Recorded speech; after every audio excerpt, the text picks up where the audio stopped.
पिलामाने तम समस्त को मु स्वागत करुछि मो यूट्यूब चैनल को। तो plus two second year arts science एवं कॉमर्स पिला को स्वागत करुछि मो यूट्यूब चैनल को। तो पिला माने तुमको प्रीवियस क्लास रे मु कोन करिथिली ना इतिहास रो एमआईएल ओडिया रो इतिहास रो सिलेक्शन 3 मार्किया जो 3 मार्किया क्वेश्चन पढैथिली तो कहिथिली। आज आमे पुष्पपुर रे वर्षा परण रो कोन 3 मार्क सिलेक्शन क्वेश्चन पढबे एवं आद्रु 100% तमरा बोर्ड एग्जाम को आसियो। पिला माने कहीं भी स्किप करबनी गोटी गोटी देखिबो कोन कुहाउची जदि न जानिलो परीक्षा रे हैरान हे जिवो। तो पिला माने वीडियो देखिया पूर्व चैनल ले नुआतले सब्सक्राइब कर दबा बेल आइकन को दबाई दबा नुआ नोटिफिकेशन पाए लाइक शेयर कर दबा। तो पिला देखो प्रथम क्वेश्चन को देछि कटकर परिचय और वैशिष्ट्य किभली दर्शा जाइछ। कटकर परिचय और वैशिष्ट्य किभली दर्शा जाइछ एटा कोड पड़थिला 2020 साइंस रे पड़थिला बुझेला एवं एटा 2024 पय आर्ट्स साइंस कॉमर्स में बहुत इंपोर्टेंट क्वेश्चन अछि 3 मार्किया। तापरे पिला माने देखिबा देखो 3 मार्किया क्वेश्चन आंसर भी नेसी। देखो केमति लिखिबो प्रबंध लिखिबो पुष्पपुर रे वर्षा वरण प्राबंधिक लिखिबो कृष्णचंद्र पाणिग्राही। तापर देखो को लिखिबो उत्कलर उत्तमांग बोली कटक को कुहा जाइछि। एकदा एहा थिला उत्कलर गर्वित गजपतिकर राजधानी। एही ठारू ही उत्कलर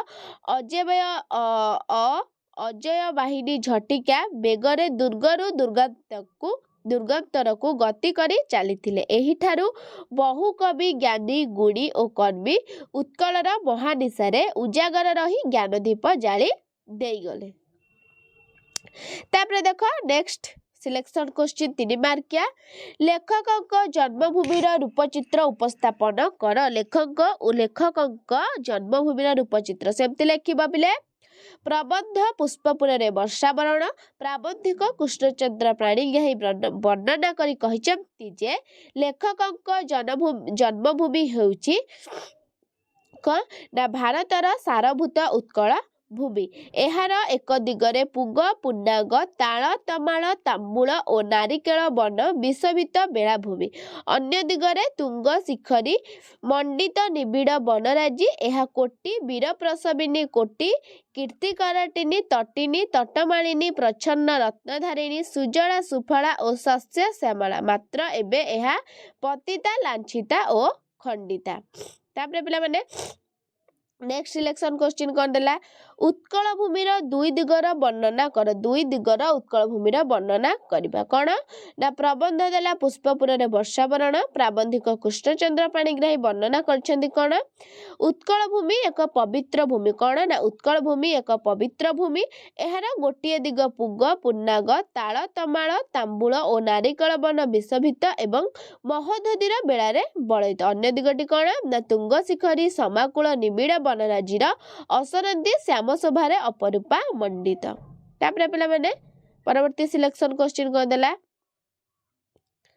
निघंच वन मध्य थिबा वनवासी मानक बासभूमि को जलद किपरि चिन्हि पारिब। किपरि ना प्रबंध पुष्पपुर रे वर्षा वरण प्राबंधिक कृष्णचंद्र पाणिग्राही वर्णना करी कहिचंती जे निघंच वन मध्य वनवासी मानक बासभूमि सेमानक बासभूमि को जलद सहजरे खोजी जाई पारिब नाही। तेबे गोपालर गलघंटी गोपालर बेडू शून्य किंबा कुटीरु उद्गत कुंडलीभूत धूम को देखि जलद सेमानकर कना बासभूमि को चिन्हि पारिब। तापरे पिला माने परवर्ती सिलेक्शन क्वेश्चन को देला केउ मानकु निराश न करी अविरत बारीपात करबाकू लेखक जलद को अनुरोध करूछंती। कण ना प्रबंध देला सेमती कण ना पुष्पपुर रे वर्षा वरण प्राबंधिक कृष्णचंद्र पाणिग्राही कण कहिचंती ना वनवासी जलद व्यतीत अन्य काहारी अनुग्रह लोड़ंती नाही।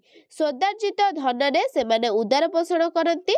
सेमानकर सुंदर स्वास्थ्य निर्मल मन और मानविकता शिक्षण निय से ही मानकु निराश न करी अविरत बारीपात करबाकू लेखक कण ना जलद को अनुरोध करी छंती।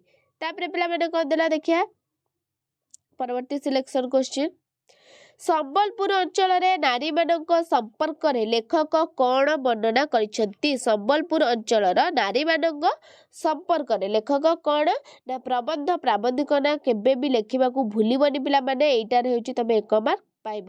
ପ୍ରବନ୍ଧ ଦେଲା ପୁଷ୍ପପୁରରେ ବର୍ଷାବରଣ। ପ୍ରାବନ୍ଧିକ କୃଷ୍ଣଚନ୍ଦ୍ର ପାଣିଗ୍ରାହୀ ବର୍ଣ୍ଣନା କରି କହିଛନ୍ତି ସମ୍ବଲପୁର ଅଞ୍ଚଳରେ ନାରୀମାନଙ୍କ ସମ୍ପର୍କରେ ଲେଖକ ବର୍ଣ୍ଣନା କରିଛନ୍ତି ଯେ ପ୍ରାଚୀବଧୂ ଅରୁଣିତ ମୁଖରୁ ଅବଗୁଣ୍ଠନ ଖୋଲିବା ଆଗରୁ ସେମାନେ ସ୍ନାନ ସାରି ଶିଶିର ସ୍ନାତ ଶେଫାଳି ପରି ହାସ୍ୟମୟ ହୋଇ ଉଠନ୍ତି। ସେମାନଙ୍କ ଅନଳସ ଚରଣରେ କମଳ ଫୁଟି ଉଠେ ଓ କଳା କୁଶଳ କରସ୍ପର୍ଶରେ କ୍ଷୁଦ୍ର କୁଟୀର ସୁଦ୍ଧା ହସି ଉଠେ। ପରବର୍ତ୍ତୀ ସିଲେକ୍ସନ କ୍ୱେଶ୍ଚିନ୍ ପିଲାମାନେ, ଉତ୍କଳ କମଳ କେଶର ବୋଲି କାହାକୁ କୁହାଯାଇଛି ଓ କାହିଁକି? ଉତ୍କଳ କମଳର କେଶର ବୋଲି କାହାକୁ କୁହାଯାଇଛି କାହିଁକି? ନା ପ୍ରବନ୍ଧ ପୁଷ୍ପପୁରରେ ବର୍ଷାବରଣ, ପ୍ରାବନ୍ଧିକ କୃଷ୍ଣଚନ୍ଦ୍ର ପାଣିଗ୍ରାହୀ। ତ ପିଲାମାନେ 3 ମାର୍କିଆ ଜମା ଅଳ୍ପ ସିଲେକ୍ସନ କ୍ୱେଶ୍ଚିନ୍ ଅଛି, ଏଥିରୁ ନିଶ୍ଚିତ 100% ତମର ଏକ୍ଜାମକୁ ଆସିବ। ତାପରେ କ'ଣ ଦେଲା, ଉତ୍କଳ କମଳର କେଶର ବୋଲି ଶ୍ରୀ ନୀଳାଚଳ ଧାମକୁ କୁହାଯାଇଛି। ଏହିଠାରେ ଲୀଳାମୟ ଶ୍ରୀ ଜଗନ୍ନାଥ ବିଜେ କରିଛନ୍ତି। ପ୍ରାକୃତିକ ସୁଷମା ଭରା ଭାରତର ସାରଭୂତ ଉତ୍କଳ କମଳା ଶୋଭା ମଣ୍ଡିତା। ଏହାର ସୌନ୍ଦର୍ଯ୍ୟ ଓ ସୁଷମାକୁ ପରିବର୍ଦ୍ଧିତ କରୁଛି ଶ୍ରୀ ନୀଳାଚଳ ଧାମ। ତେଣୁ ଏହାକୁ ଉତ୍କଳ କମଳର କେଶର ବୋଲି କୁହାଯାଇଛି।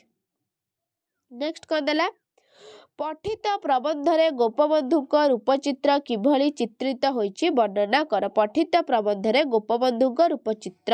ପ୍ରବନ୍ଧ କ'ଣ ଦେଲା, ପୁଷ୍ପପୁରରେ ବର୍ଷାବରଣ। ପ୍ରାବନ୍ଧିକ କୃଷ୍ଣଚନ୍ଦ୍ର ପାଣିଗ୍ରାହୀ ବର୍ଣ୍ଣନା କରି କହିଛନ୍ତି ଯେ ଉତ୍କଳର ପବିତ୍ର ପୀଠ ସାକ୍ଷୀଗୋପାଳ ଠାରେ ବକୁଳ ବନରେ ଯେଉଁ ପଞ୍ଚସାଧକ ସାଧନାରତ ଥିଲେ ସେମାନଙ୍କ ମଧ୍ୟରେ ଅନ୍ୟତମ ଥିଲେ କିଏ? ନା ଗୋପବନ୍ଧୁ ଦାସ। ପଠିତ ପ୍ରବନ୍ଧରେ ତାଙ୍କର ମହାନ ରୂପଚିତ୍ର ଚିତ୍ରିତ ହୋଇଛି। ସେ କ'ଣ ନା ମସୃଣ, ଅଶ୍ରୁଳ, ଖର୍ବ ଓ କ୍ଷମ ମନୁଷ୍ୟ ରୂପେ ଚିତ୍ରିତ ହୋଇଛନ୍ତି। ତାପରେ ପିଲାମାନେ ଦେଖିବା ଶେଷ କ୍ୱେଶ୍ଚିନ୍, ଆମର ସିଲେକ୍ସନର ଶେଷ କ୍ୱେଶ୍ଚିନ୍ କ'ଣ, ମେଘାସନ, ଗନ୍ଧମାର୍ଦ୍ଦନ ଓ ମାଲ୍ୟଗିରିର ସଂକ୍ଷିପ୍ତ ଚିତ୍ର ଦିଅ। ପ୍ରବନ୍ଧ ପୁଷ୍ପପୁରରେ ବର୍ଷାବରଣ। ପ୍ରାବନ୍ଧିକ କୃଷ୍ଣଚନ୍ଦ୍ର ପାଣିଗ୍ରାହୀ ବର୍ଣ୍ଣନା କରି କହିଛନ୍ତି ଯେ ପ୍ରାବନ୍ଧିକ ମେଘକୁ ନିଜର ଜନ୍ମଭୂମିକୁ ପ୍ରେରଣ କରି କ'ଣ ନା ମେଘାସନ, ଗନ୍ଧମାର୍ଦ୍ଦନ ଓ ମାଲ୍ୟଗିରିରେ ଅବସର ନେବାକୁ କହିଛନ୍ତି, କାରଣ ଏହି ଗିରିସଙ୍କୁଳ ମହାନାଦରେ ମହାସଙ୍ଗୀତ ସଭ୍ୟଜଗତ ଶୁଣି ନାହିଁ। ପୁନଶ୍ଚ ଏଥିରେ ରହିଛି ଅସନ୍ତି ରତ୍ନଭଣ୍ଡାର, ଯାହାକୁ ଆଜି ଯାକେ କେହି କଳି ନାହାନ୍ତି।